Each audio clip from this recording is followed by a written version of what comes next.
Hello and welcome to another video. When I learned this theorem, the rational factor theorem, my confidence in solving mathematical equations just exploded because after knowing it, you can be sure of whether you're right or wrong, or at least you can know when you're wrong, and then you can go back and fix the problem. You see, if you're given just a quadratic equation, you know how to solve a quadratic equation.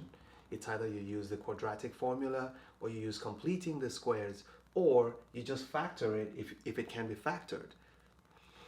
But what would you do when they start adding x cubed and x to the fourth and x to the fifth, and it just keeps going like that, and you're still supposed to solve it? Well, that's when the rational factor theorem comes in. And all thanks to a famous mathematician called René Descartes. He did the work and now we're enjoying it. Let's see what he said.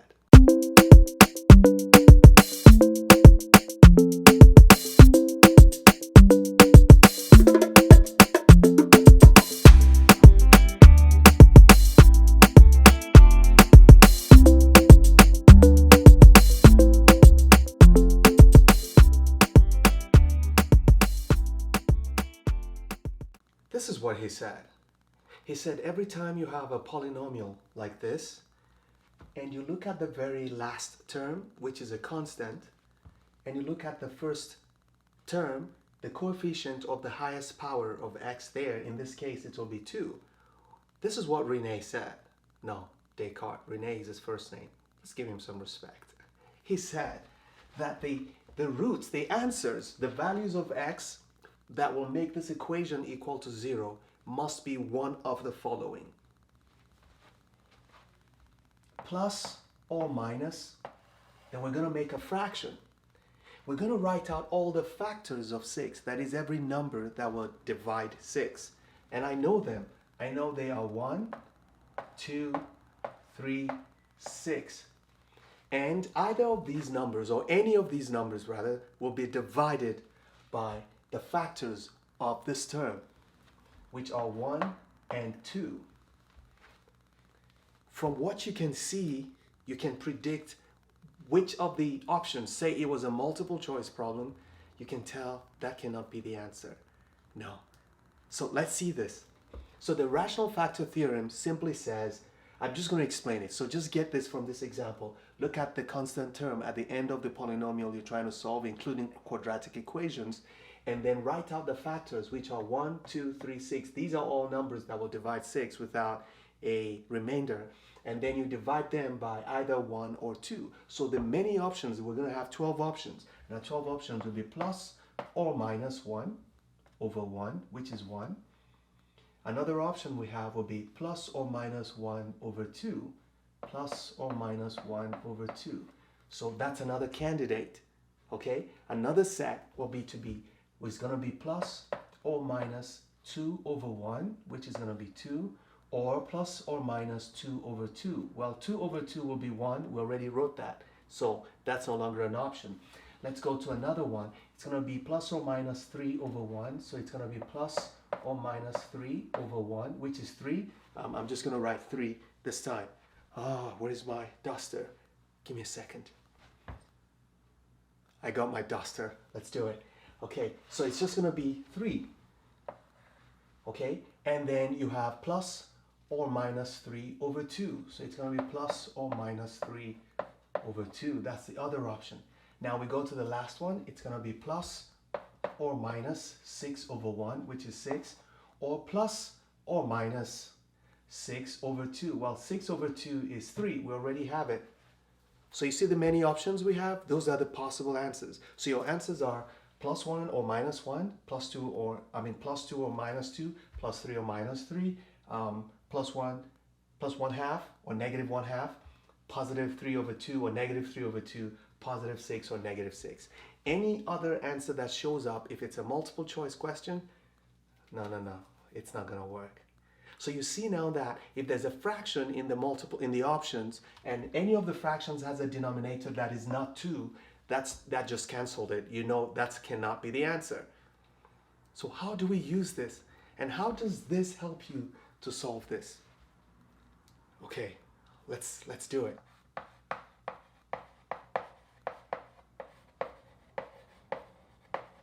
So the possible factors will be plus or minus 1. Okay, I'll just leave this plus or minus here. I'm going to write 2. I'm going to write 3. I'm going to write... We don't know the answers, but this gives us something to work with. You're going to now assume that 1, or don't assume, just test. Is it possible that 1 is a good value of x to plug in? Well, 1 is always the best option to start with because it's always one of the options. Okay, so if you look at this, you have 1 as an option. Plug in 1 into the equation and see what you're going to get. So just mentally do it. We're going to say x equals 1. So we'll put 1 here. Remember, 1 to any power is just going to be 1. So it makes it easy. It's just going to be 2 times 1, that's 2, minus 1 times 1, that's 2 minus 1 is 1. 1 minus 8 is negative 7. Negative 7 plus 1 is negative 6. Negative 6 plus 6 is 0. So 1 is one of the answers. You see that?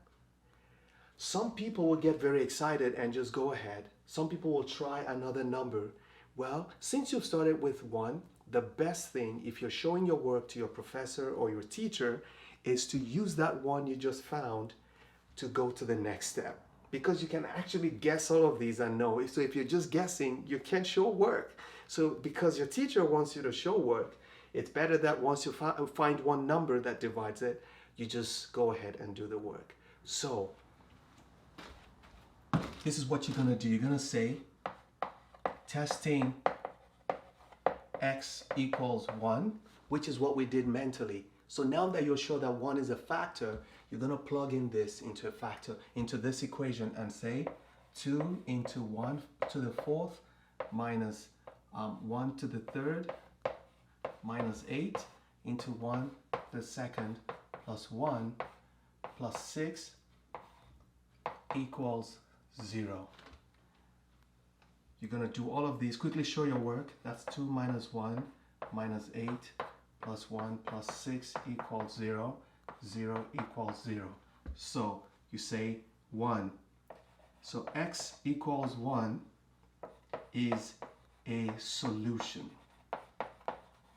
Therefore, now you see, you can bring this here and say x minus 1 is a factor. It's important for you to understand what we just did here. So what happens usually when you solve a quadratic equation, because that's the one most people are used to, usually have answers like this: x minus 1, x plus 2 equals 0, and then you equate this to this. You now write x minus 1 equals 0, and or you say or x plus 2 equals 0. When you write like this, what happens is that you're saying x minus 1 is a factor of the original equation. That's why x equals 1. So it means if you divide this equation by x minus 1, you should get the other part that you're looking for. Because if you have x minus 1, x plus 2 divided by x minus 1, well, you should have the other part and then you can solve it. So that's what we're going to do. Now that x equals 1 is a solution or is one of the roots, that's what you call it, okay? And then you know that x minus 1 is a factor of this polynomial. So what will you do with this since we know x minus 1 is a factor? Well, if you divide this polynomial by x minus 1, you should get a quotient that you can work with, which gives you the rest of the polynomial. So how do we divide a polynomial by a polynomial? If you didn't know this, I am going to use synthetic division. If you didn't watch my other video about synthetic division, well, this is an opportunity to learn it. Let's do it.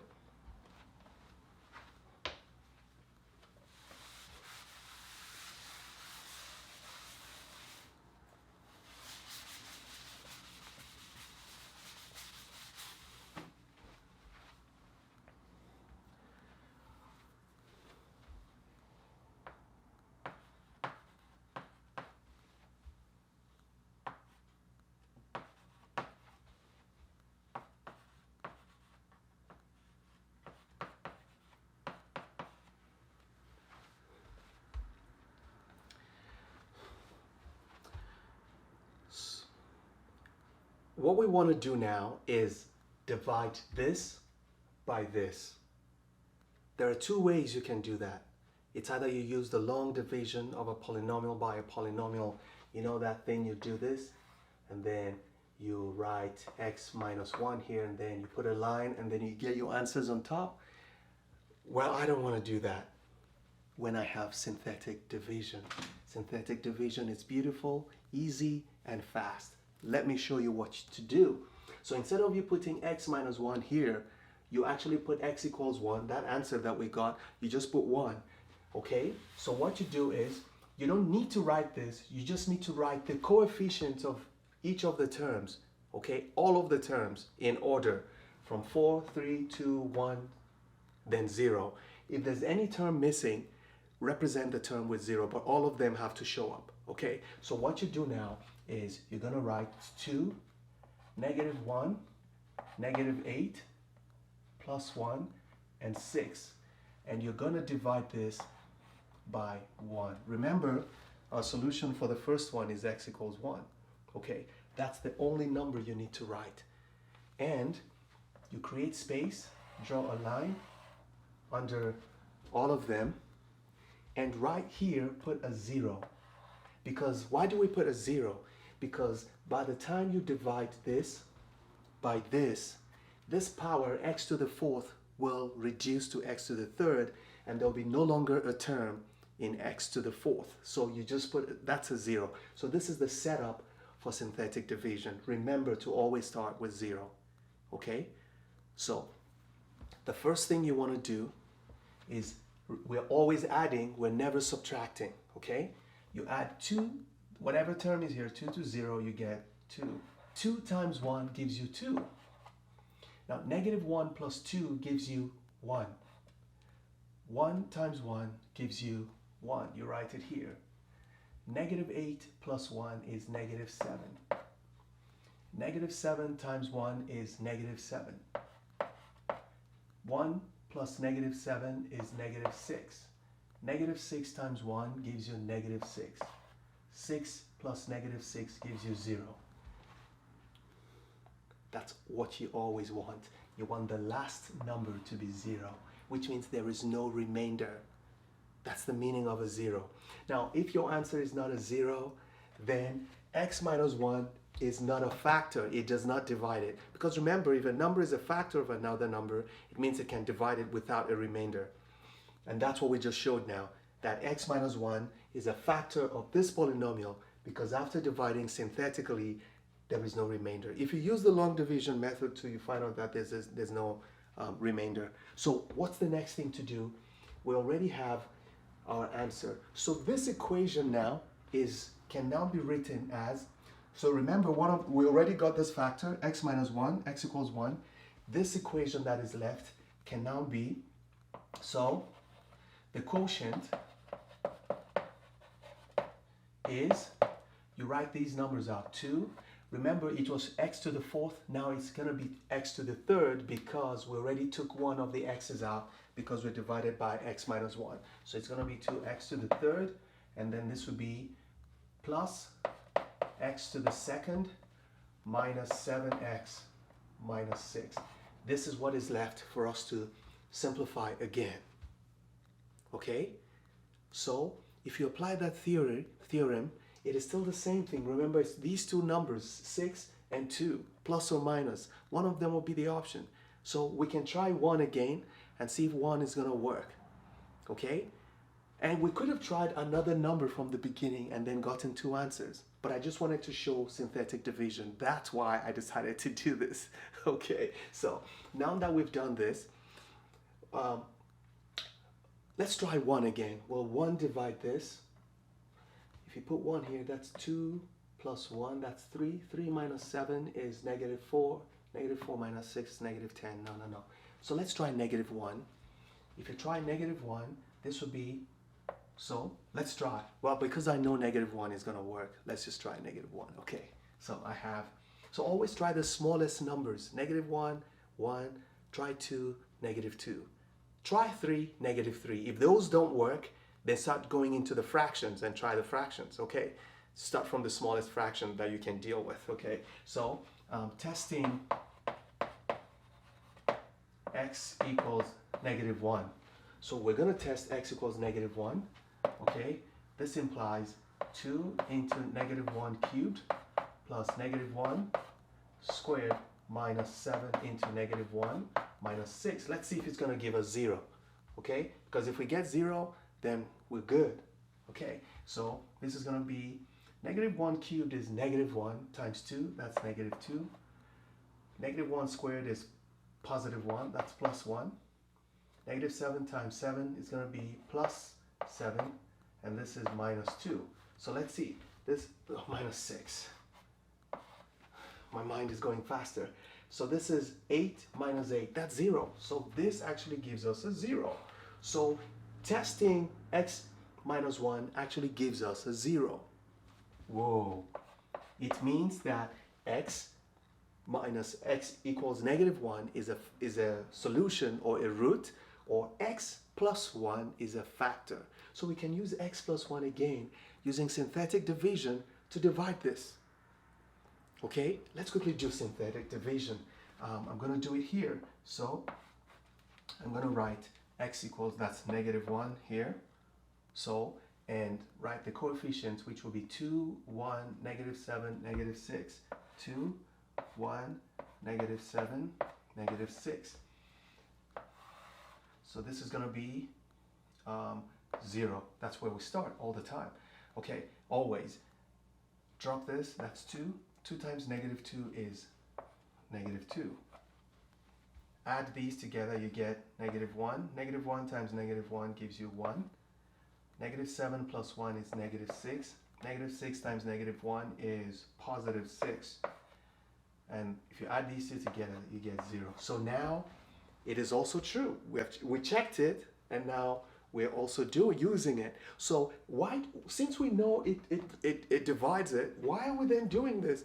We do this so we get the remaining polynomial, because this will not tell you the remaining polynomial. It just tells you it's one of the roots, you know, x equals -1, but it doesn't tell you what the other numbers are.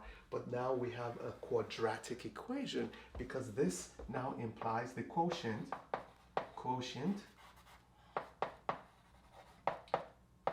is now 2x squared minus x minus 6. That's what is left of this. We already got 2. We already got x minus 1, x plus 1, okay? And this is the equation that is left. We just need to factor this. Okay, so let me... Okay, so we just need to factor this. Can we factor this? Yeah. So by the time you factor this, it's going to be x minus 2 to x plus 3. X minus 2 to x plus 3 equals 0. Now we've solved it. So we have x minus 1 equals 0, which means x equals 1. The next one is x plus 1 equals 0, which means x equals -1. And you have x minus 2 equals 0, which means x equals 2. And you have 2x plus 3 equals 0, which means x equals -3 over 2. Remember, -3 over 2 is one of the options. -3 over 2. And that's it. So understand this and you'll be fine. If you learned anything in this video, make sure you give it a like, make sure you give it a share, make sure you give it a good, nice little comment, okay? And I'll see you in the next video. Until then, don't stop learning, because those who stop learning have stopped living. If this video was too slow for you, just play it at a faster speed, 1.5, 1.75, or even double the speed, and have some fun.